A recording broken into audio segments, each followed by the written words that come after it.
તો શિયાળાની શરૂઆતની સાથે ગુલાબી ઠંડીની પણ શરૂઆત થઈ ચૂકી છે। વધતી ઠંડીની સાથે લોકો નાના મોટા રોગના ભરડામાં આવી જાય છે। શિયાળામાં બીમાર પડવાની શરૂઆત શરદી ખાંસી થવાથી થાય છે, તો ક્યાંક શરીરમાં દુખાવાની ફરિયાદ પણ રહેતી હોય છે। તેનું મુખ્ય કારણ વિટામિન B12 ને ગણવામાં આવે છે। તો થાઇરોઇડના પેશન્ટ, હાર્ટના પેશન્ટ, ઓબેસિટી તેમજ નાના બાળકો અને સગર્ભા સ્ત્રીને વધુ ઠંડી લાગવાની સંભાવના રહે છે।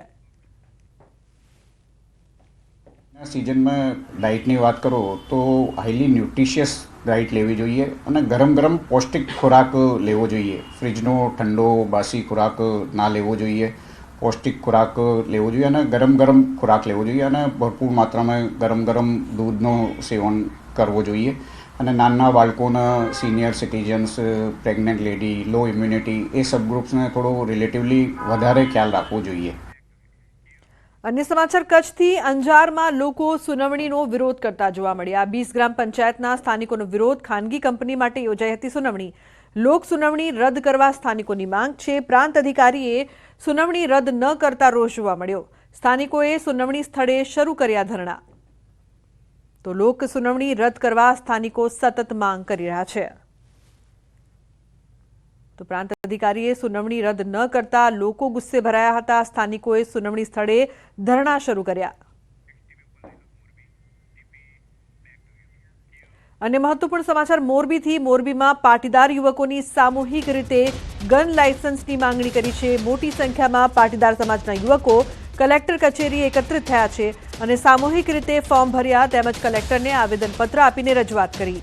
સમાજના યુવકો સાથે અન્યાય ન થાય તે માટે પાટીદાર સમાજના યુવાઓએ શ્રી પાટીદાર યુવા સેવા સંઘની રચના કરી। યુવક યુવતીઓ વ્યાજખોરો, અપહરણ, અન્યાય, અત્યાચારનો ભોગ ન બને તે માટે સેવા સંઘની રચના કરાઈ છે। ત્યારે સંઘના યુવાનોએ કલેક્ટરને આવેદન આપ્યું અને સમસ્યાઓની રજૂઆત કરી। તો કલેક્ટરે પણ યોગ્ય કાર્યવાહી કરવાનું આશ્વાસન આપ્યું છે। સાથે જિલ્લામાં કાયદો વ્યવસ્થા જળવાઈ રહે તે માટે તંત્ર કાર્યરત હોવાનું નિવેદન આપ્યું છે। રક્ષક જ ભક્ષક બન્યા હોય એવું પાટીદાર સમાજને મોરબીમાં પ્રતીત થઈ રહ્યું છે। ત્યારે અમારી માલ મિલકત, અમારી પ્રોપર્ટી અને અમારી બેન દીકરીને, અમારા યુવાનોની રક્ષા અમે જાતે કરશું। આ ઉદ્દેશ્ય સાથે આજે કલેક્ટર પાસે 500 યુવાનોએ રિવોલ્વરનું લાયસન્સ માંગ્યું છે। આજે વ્યાજખોરી બેફામ થઈ ગઈ છે।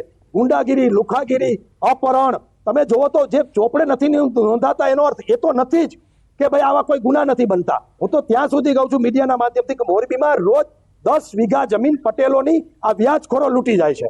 કોઈ પણ સુખી માણસ હોય કે કોઈ પણ મધ્યમ વર્ગના હોય કે નાના માણસ હોય એમને વ્યાજખોરોનો આતંક ના રહે, એમને અન્ય કોઈ પણ પ્રકારનું દબાણ, ધાક ધમકી ના આવે, એના જે પણ પગલાં ભરવાના થશે કડકમાં કડક હાથે પગલાં ભરવાની હું ખાતરી આપું છું। અને એસપી શ્રીને ત્યાં હું ડિસ્ટ્રિક્ટ મેજિસ્ટ્રેટ તરીકે જઈ અને તમામ પોલીસના અધિકારીઓને પણ મિટિંગ કરીને હું સૂચના આપીશ કે આ પ્રકારની કોઈ કાર્યવાહી હવે જિલ્લામાં ના થવી જોઈએ। એક જ્ઞાતિવાળાએ આવું સંગઠન બનાવ્યું અને જ્ઞાતિ આધારિત લોકો આવે તો એ વહીવટ માટે સારી બાબત ના ગણાય। પોલીસ એસપી સાથે અમે આજે મિટિંગ કરશું અને એસપી શ્રીને પણ આ બાબતે અવગત કરી અને જિલ્લામાં સારામાં સારું વાતાવરણ થાય એવા પૂરતા પ્રયત્ન કરશું। તો રાજકોટ શહેરમાં ભર શિયાળે ચોમાસા જેવો માહોલ હોય તે પ્રકારના દ્રશ્યો સામે આવ્યા છે। જી હા, રાજકોટ શહેરની વગડ ચોકડી પર પાણીની પાઇપલાઇનમાં ભંગાણ સર્જાવાની ચોમાસા જેવા દ્રશ્યો સર્જાયા। વગડ ચોકડી પાસે પાણીની પાઇપલાઇન તૂટતા હજારો લીટર પાણીનો વેડફાટ થયો છે। ત્યારે જાગૃત નાગરિક દ્વારા સમગ્ર મામલાના દ્રશ્યો પોતાના મોબાઈલ ફોનના કેમેરામાં કેદ કરવામાં આવ્યા। જો કે પાણીનો વેડફાટ શરૂ થયા બાદ સંબંધિત વિભાગને જાણ થતાં તેમના દ્વારા પાઇપલાઇન રિપેરિંગની કામગીરી કરી હતી।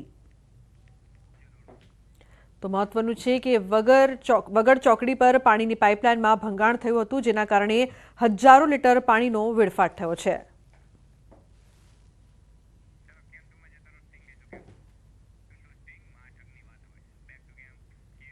તો સમાચારમાં હવે વાત કરીશું મહાઠગની।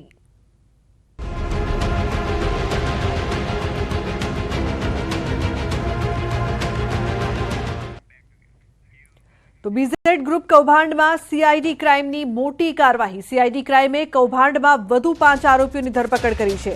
વૈભવી કારો પણ જપ્ત કરવાની કામગીરી શરૂ કરવામાં આવી છે। સીઆઈડી ક્રાઇમે વિશાલ ઝાલા, ગણપત, સંજય પરમાર, રણવીર મકવાણા, અંકિતની ધરપકડ કરી છે. ગઈકાલે પોલીસે એક આરોપી મયુર દરજીને દબોચ્યો હતો. આ સાથે આ કૌભાંડમાં અત્યાર સુધીમાં કુલ 6 આરોપીઓ પકડાયા છે. આ કેસમાં પોલીસે એક એજન્ટ સહિત બીઝેડના સ્ટાફની ધરપકડ પણ કરી છે.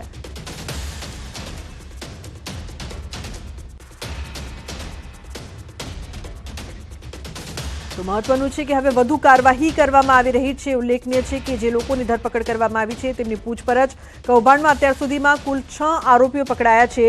વધુ 5 આરોપીની ધરપકડ કરવામાં આવી. અત્યાર સુધીમાં સીઆઈડી ક્રાઇમે 6 આરોપીઓને પકડ્યા. તો મહાઠગબાજ ભૂપેન્દ્ર ઝાલાનું માર્કેટિંગ કરતા હોય તેવો ધારાસભ્ય ધવલસિંહ ઝાલાનો જૂનો વિડીયો વાયરલ થયો છે, જેમાં ધવલસિંહ ઠગબાજની વાહવાહી કરી રહ્યા છે. જો કે બીઝેડ ગ્રુપનું ભોપાળું બહાર આવતા જ ધારાસભ્ય ધવલસિંહે સ્પષ્ટતા કરવાની ફરજ પડી. સોશિયલ મીડિયામાં વાયરલ થયેલા વિડીયોને લઈને એમએલએ ધવલસિંહ બચાવમાં આવ્યા અને વિડીયોમાં સંસ્થાના ગ્રોથની વાત કરી હોવાનું નિવેદન આપ્યું. વિડીયોને મારી મચડીને અલગ રીતે બતાવવામાં આવી રહ્યો હોવાનો પણ દાવો કર્યો. જો કે સ્પષ્ટતા પહેલા વાયરલ થયેલા વિડીયોમાં ધવલસિંહ શું કહી રહ્યા છે તે પણ સાંભળો.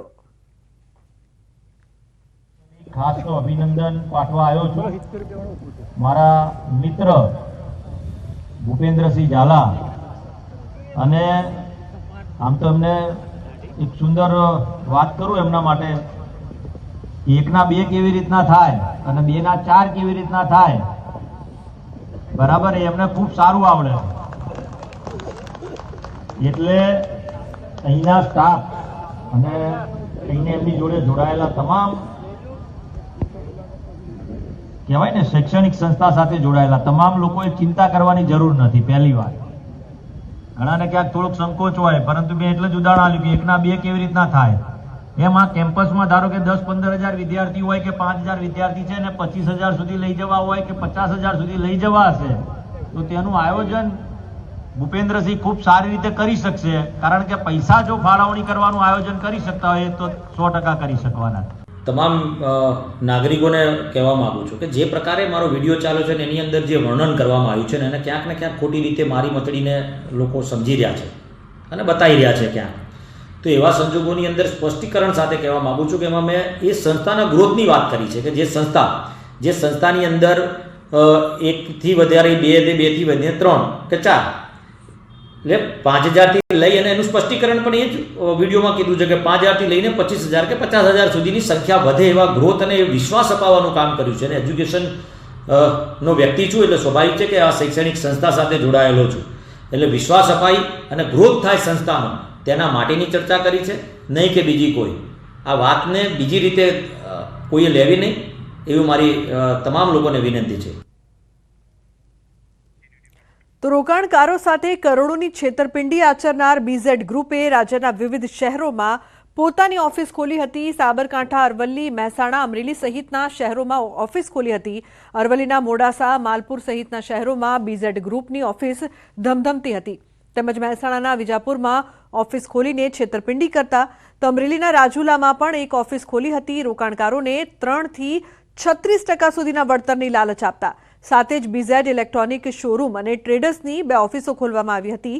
બીઝેડ બ્રાન્ડના ટીવી, એસી, વોશિંગ મશીન પણ વેચતા હતા.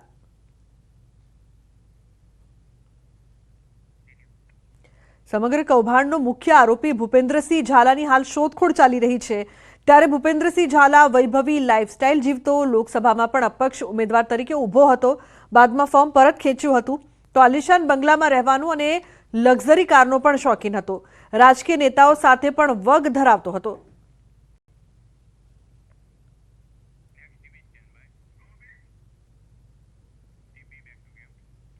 અન્ય સમાચાર, અમદાવાદથી સાયબર ક્રાઇમને મળી છે મોટી સફળતા. 1.15 કરોડ ડિજિટલ અરેસ્ટ કેસમાં 5 સકંજામાં આવ્યા છે. બેંક કર્મચારી સહિતના આરોપીઓની ધરપકડ કરવામાં આવી છે. પાર્સલમાં ડ્રગ્સ હોવાનું કહીને પડાવતા હતા પૈસા. પોલીસે બેંક ખાતાઓમાં રૂપિયા સીઝ કર્યા છે.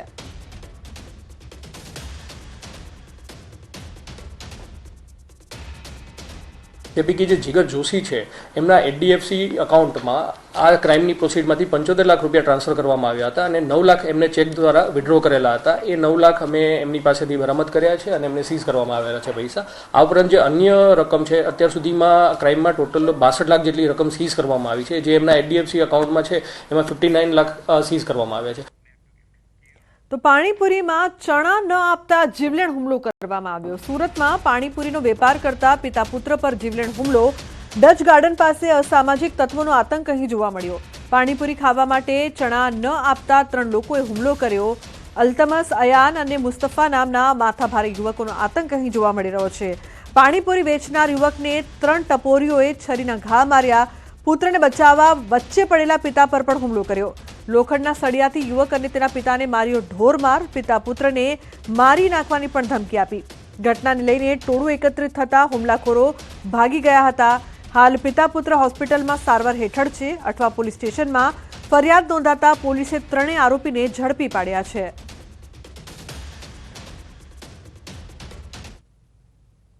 સુરતના અઠવા પોલીસ સ્ટેશનમાં પકડાયેલા 3 આરોપીઓને પોલીસે હત્યાના પ્રયાસના ગુનામાં ધરપકડ કરી છે. ખાસ કરીને ડચ ગાર્ડન ખાતે આવેલી પાણીપુરીની લારી પર આ 3 ઈસમો પાણીપુરી ખાવા ગયા હતા અને પાણીપુરી વેચનાર પાસે ચણાની માંગણી કરી હતી અને તેને ચણા આપવાની ના કહેતાની સાથે જ આ 3 યુવાનો ઉશ્કેરાઈ ગયા હતા અને પાણીપુરીના લારીના માલિક ઉપર જીવલેણ ચપ્પુ વડે હુમલો કરી દીધો હતો. જો કે આ સમગ્ર ઘટનામાં પાણીપુરીની લારીના જે માલિક છે તેના પિતા વચ્ચે આવી જતા તેને પણ લોખંડના સળિયા વડે માર મારવામાં આવ્યો હતો. એટલે કે પિતા પુત્ર પર જીવલેણ હુમલો કરવામાં આવ્યો હતો અને ઘટનાની જાણ થતાં સ્થાનિક લોકો દોડી આવતા 3 આરોપીઓ ભાગી છૂટ્યા હતા. જોકે પોલીસે ગણતરીના કલાકોમાં આરોપીને ઝડપી પાડવામાં સફળતા મળી હતી. ખાસ કરીને નાની બાબતે ઉશ્કેરાઈ જઈ સુરતમાં હત્યા અને હત્યાના પ્રયાસની ઘટનાઓ બની રહી છે ત્યારે વધુ એક ઘટના સામે આવી છે. છેલ્લા 4 દિવસમાં 4 હત્યા અને 5મા દિવસે કહી શકાય કે હત્યાના પ્રયાસના ગુનામાં અઠવા પોલીસે 3 લોકોની ધરપકડ કરી છે. કેમેરામેન ભરત બ્રહ્મભટ્ટ સાથે કીર્તેશ પટેલ, ન્યૂઝ 18 ગુજરાતી, સુરત. અને મહત્વપૂર્ણ સમાચારની વાત કરીએ તો બીએનએસની કલમ અને સસ્પેન્શન બાદ પીઆઈ પાદરિયા સામે આવ્યા.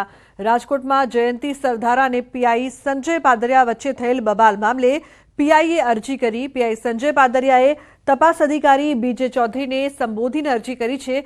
સમગ્ર મામલે તટસ્થ તપાસ કરવા રજૂઆત કરી છે. તેના સામે નોંધવામાં આવેલ ફરિયાદ અન્વયે તટસ્થ તપાસ કરવાની માંગ કરી છે. બીએનએસની કલમ 109 મુજબ પ્રથમ દ્રષ્ટિએ તત્વો પુરવાર થતા નથી. પાદરિયાએ રજૂઆતમાં કહ્યું કે હથિયારના કુંડા મારીને જાનથી મારી નાખવાની ધમકી આપવાની હોવાની વાત તદ્દન ખોટી છે. શ્યામ પાર્ટી પ્લોટ ખાતે કુલ 64 જેટલા સીસીટીવી કેમેરા લગાવવામાં આવેલા છે, જે તમામ તપાસવા જરૂરી છે. શ્યામ પાર્ટી પ્લોટ ખાતે પોતાના સિવાય હાજર રહેલા 4 વ્યક્તિઓના નામ, નંબર સહિતની વિગતો પાદરિયા દ્વારા તપાસનીશ અધિકારીને આપવામાં આવી છે.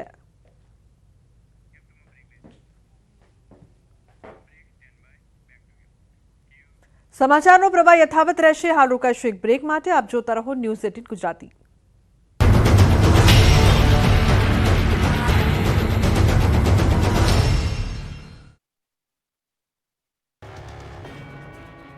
જુઓ કઈ રીતે નિયમો ભંગ કરનારાઓ પરેશાન થઈ રહ્યા છે.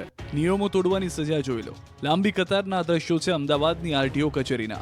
આ એ લોકો છે જેમણે નિયમોની એસી કે તેસી કરીને વાહનો ચલાવ્યા. 1-2 મેમો આવ્યાની પણ ચિંતા ન કરતા અંતે પોલીસે નિયમો તોડતા લોકોના વાહનો ડિટેન કરી લીધા. પોલીસે વાહનો જપ્ત કરતા જ નિયમો ભંગ કરવામાં માહેર લોકોના પગ તળેથી જમીન ખસી ગઈ. પોતાના વાહનો છોડાવવા માટે આરટીઓ કચેરીએ દોડ્યા હતા. સ્થિતિ થઈ કે આરટીઓ કચેરીના બીજા માળ સુધી લોકોની કતાર લાગી. ડિટેન વાહનોને છોડાવવા મોટી સંખ્યામાં લોકો આવતા કચેરીમાં જગ્યા ખૂટી પડી. લાંબી કતારોમાં લોકો ઊભા રહેતા નજરે પડ્યા. આરટીઓ કચેરી ખુલે તે પહેલા જ લાગી ગઈ હતી કતાર, જેને લઈને આરટીઓ કચેરીમાં 3 ગણો મેન પાવર વધારવામાં આવ્યો. ડોક્યુમેન્ટ ચકાસવામાં સમય લાગતા કર્મચારીઓની સંખ્યા વધી. દરરોજ 200 થી 250 લોકોને ટોકન આપવામાં આવે છે. લોકો મેમો ભરીને વાહનો છોડાવી રહ્યા છે. દિવાળી પછી એલિસ બ્રિજ અને કાગડાપીઠ વિસ્તારમાં 72 કલાકમાં બનેલી હત્યાની 2 ઘટનાના પગલે શહેર પોલીસ એલર્ટ મોડ પર આવી ગઈ છે. જેના ભાગરૂપે પોલીસ છેલ્લા 5 દિવસથી રોજ રાત્રે કોમ્બિંગ કરી રહી છે. ગૃહ રાજ્યમંત્રી હર્ષ સંઘવીએ અમદાવાદ શહેર પોલીસની ટીમને ગાંધીનગર બોલાવીને કથળેલી કાયદા અને વ્યવસ્થાની પરિસ્થિતિ અંગે ઠપકો આપ્યા બાદ જાગેલી પોલીસે હવે નિર્દોષોને પણ દંડ ફટકારવાનું શરૂ કર્યું છે. સમગ્ર શહેર પોલીસે ધાડે ધાડા ઉતારી તો દીધા, પરંતુ કોઈ રીઢો ગુનેગાર ન પકડાતા વાહન ચાલકો પર તવાઈ બોલાવી. શહેરભરમાં સાંજે 7 વાગ્યાથી સવારે 7 વાગ્યા સુધી કોમ્બિંગ કર્યું. ઠેર ઠેર ગોઠવાયેલી નાકાબંધીમાં પોલીસે 21,223 વાહન ચેક કર્યા, જેમાંથી 1,750 વાહન ડિટેન કરવામાં આવ્યા, જ્યારે 1,685 વાહનો ચાલક પાસેથી 12,82,000 રૂપિયાનો દંડ વસૂલ કરવામાં આવ્યો. સાથે ટ્રાફિક નિયમોનો ભંગ કરનાર વાહન ચાલકો વિરુદ્ધ 403 મેમો ઇસ્યુ કરાયા. મોટર વ્હીકલ એક્ટ અંતર્ગત 13 કેસ કરાયા. તો આ તરફ કારના કાચ પર લગાવેલી બ્લેક ફિલ્મ સ્થળ પર જ હટાવવામાં આવી. કોમ્બિંગ દરમિયાન પોલીસે દારૂ પીને ફરી રહેલા 470 લોકોની ધરપકડ કરી, જ્યારે તલવાર, ધારિયા, ગુપ્તી, ચપ્પા, ચારા જેવા હથિયાર સાથે 200 લોકોને ઝડપી પાડ્યા છે. છેલ્લા 5 દિવસથી કોમ્બિંગના બહાને ચાલી રહેલા ચેકિંગથી શહેરીજનો ત્રાહિમામ પોકારી ગયા હોવાની ફરિયાદો ઉઠી છે. આ દ્રશ્યો અમદાવાદના છે, જ્યાં મહાનગરપાલિકાની કચેરીએ જન્મ પ્રમાણપત્રમાં સુધારા કરવા માટે લાંબી લાઈનો લાગી છે. બાળકનું આધાર કાર્ડ કઢાવવા માટે જન્મ પ્રમાણપત્રમાં નામ એક સાથે લખેલું હોવું જોઈએ.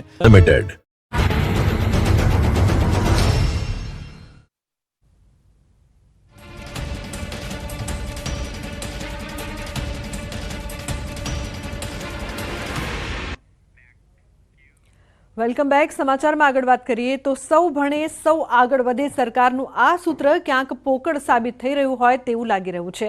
વિદ્યાર્થીઓને ભણાવનારની જ અછત હોય તો પછી વિદ્યાર્થીઓ ભણીને આગળ વધે કેવી રીતે? વાત અહીં મહીસાગર જિલ્લાની કરવી છે, જ્યાં માધ્યમિક અને ઉચ્ચતર માધ્યમિક ગ્રાન્ટેડ 188 શાળા તેમજ 39 માધ્યમિક અને ઉચ્ચતર માધ્યમિક ખાનગીની શાળાઓ આવેલી છે. શાળાઓમાં 475 શિક્ષકોની જગ્યા ખાલી છે. આ ખાલી જગ્યાઓના આંકડાઓને જોતા જ અનુમાન લગાવી શકાય છે કે વિદ્યાર્થીઓના ભવિષ્ય સાથે રીતસરના ચેડા થઈ રહ્યા છે. નવાઈની વાત તો એ છે કે આવનારા સમયમાં બોર્ડની પરીક્ષા પણ નજીક છે અને મુખ્ય વિષયો જેવા કે ગણિત, વિજ્ઞાન અને અંગ્રેજીના શિક્ષકો જ નથી. ન્યૂઝ 18 ગુજરાતીની ટીમે મહીસાગર જિલ્લાની ઘણી શાળાઓની મુલાકાત લીધી, જેમાં જાણવા મળ્યું કે મહીસાગર જિલ્લાની આવી ઘણી શાળાઓ છે જ્યાં મુખ્ય વિષયના શિક્ષકો જ નથી. આવી સ્થિતિમાં તો શિક્ષણનું સ્તર કથળતું જશે અને પાછળ જવાબદાર શિક્ષકોની ખાલી પડેલી જગ્યાઓને જ માનવામાં આવશે. ત્યારે હવે મહીસાગર જિલ્લા શાળા સંચાલક મંડળ દ્વારા પણ શિક્ષકોની ઘટને લઈને રાજ્યના મુખ્યમંત્રી અને શિક્ષણ મંત્રીને લેખિતમાં રજૂઆત કરી છે. વિદ્યાર્થીઓના હિતમાં તાત્કાલિક ધોરણે પ્રવાસી શિક્ષક ભરવાની માંગ ઉગ્ર કરી છે. સાથે જ જો માંગ નહીં સ્વીકારાય તો કોર્ટ સુધી જવાની ચીમકી ઉચ્ચારી છે.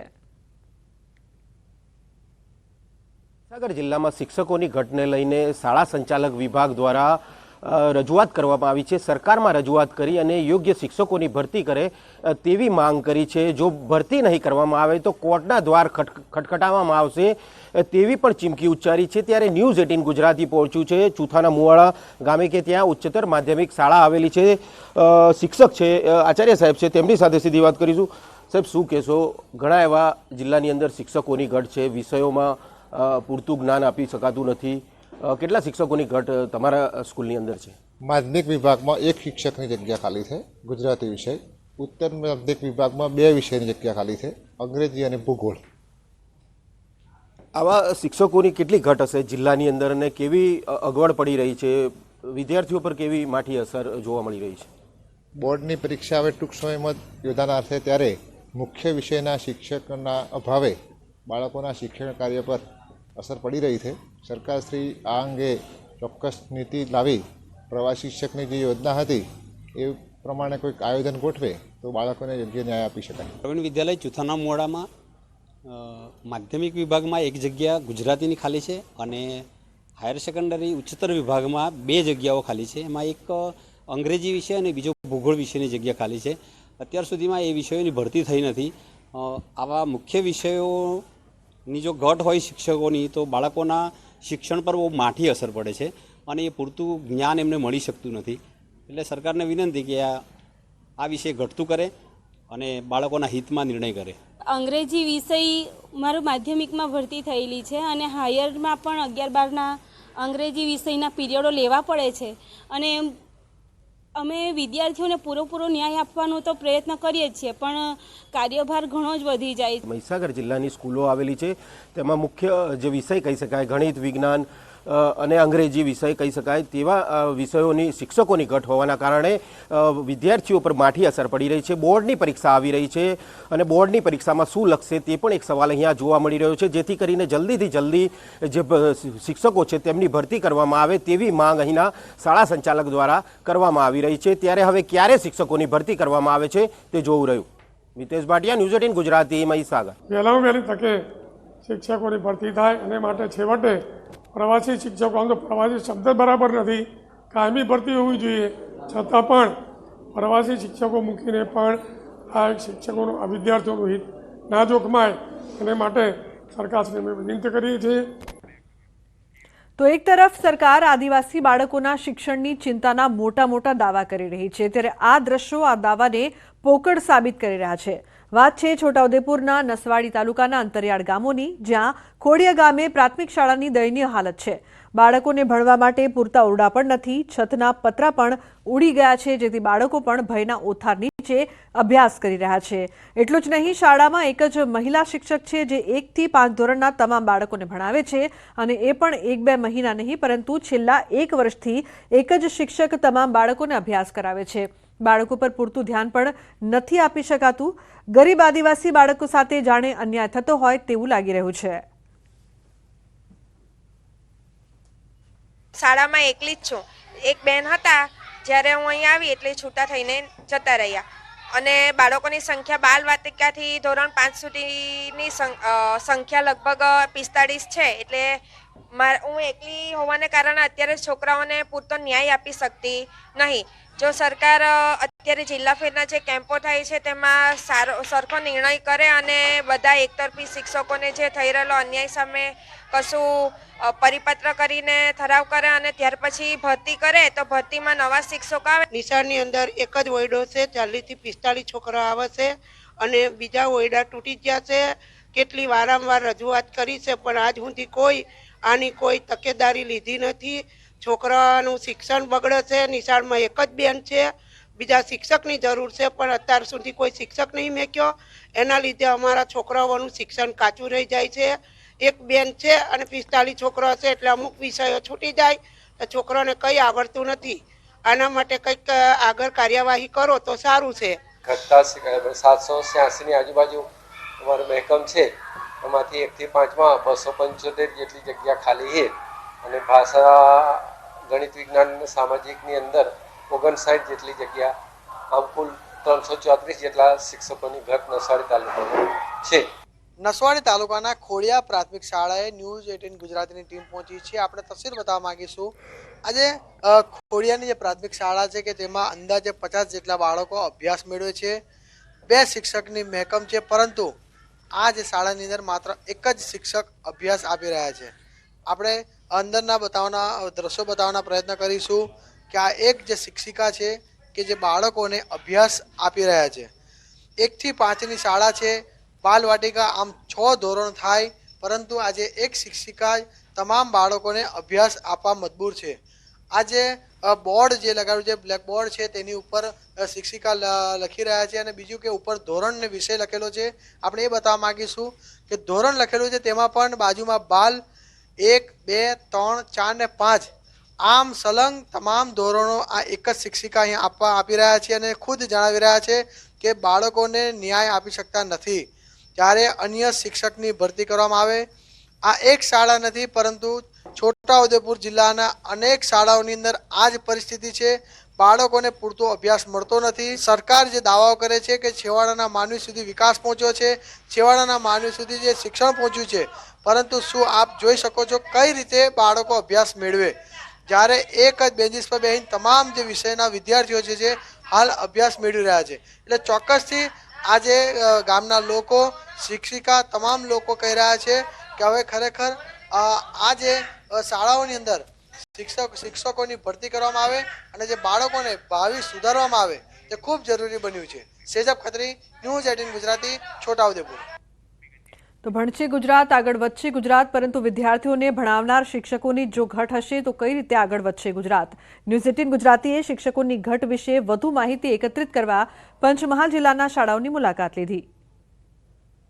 ભણતર માટે અમે કાળજી રાખીએ, પણ શાળાની અંદર પૂરેપૂરા શિક્ષકો નથી, અને આવી રીતે લગભગ તમામ શાળાઓમાં આખા તાલુકા લેવલે જિલ્લા લેવલનો આ જ પ્રશ્ન છે. તો અમારી શાળાની અંદર જો પૂરતા શિક્ષકો હોય વિષયવાર, તો દરેક શિક્ષકો દરેક વિષયનું બાળકોને સુખ શાંતિથી ભણાવી શકે. અને આ જો શિક્ષકો પૂરેપૂરા ના હોય તો અમારું બાળક 10મામાં કેવી રીતે પાસ થાય, વત્તા આગળ જતાં 12મામાં પણ પ્રશ્નો ઊભો થાય. અમારી શાળામાં માત્ર 2 જ શિક્ષકો છે, ગણિત વિજ્ઞાન અને અંગ્રેજી. તો અમારે શિક્ષકોની જરૂર છે. સામાજિક વિજ્ઞાન, પશુપાલન, હિન્દી ને ગુજરાતી. તો અમારે સરકારને એક વિનંતી છે કે અમને 2 શિક્ષકો આપે. ગ્રામીણ સ્કૂલમાં અભ્યાસ કરીએ છીએ. મારા મમ્મી પપ્પા ખેડૂત છે, એ માટે અમે શહેરની સ્કૂલોમાં ભણી શકતા નથી, મોટી ફી ખર્ચી શકતા નથી. એ માટે સરકારને નિવેદન છે કે અમને 2 શિક્ષકો અપાવે. અખિલ ભારતીય રાષ્ટ્રીય શૈક્ષિક મહાસંઘ દ્વારા બાળકોના હિતમાં બાળકોના ભણતરને નુકસાન ના થાય તે અનુસંધાનને ધ્યાનમાં રાખી બીજી પણ સરકારને માગણી કરી છે કે અત્યારે 31/10/2024ના રોજ જે શિક્ષક મિત્રો નિવૃત્ત થયા છે તેમજ અત્યારના ચાલુ વર્ષના સમય દરમિયાન જે વર્ગ વધારાની મંજૂરી આપી છે એવી જગ્યાઓ પણ શિક્ષકોની જગ્યા બાકી છે. તો એવી જગ્યાએ જ્ઞાન સહાયકોની ફાળવણી કરવી એ પણ અખિલ ભારતીય કક્ષાએથી માગણી કરવામાં આવી છે. જ્ઞાન સહાયકની ભરતી કેન્દ્રીય લેવલથી કેન્દ્રીયકૃત રીતે સરકારશ્રી કરે છે. તેમાં ઘણા બધા જિલ્લાઓ દૂરના શિક્ષક મિત્રો આવતા હોવાથી હાજર પણ થતા નથી.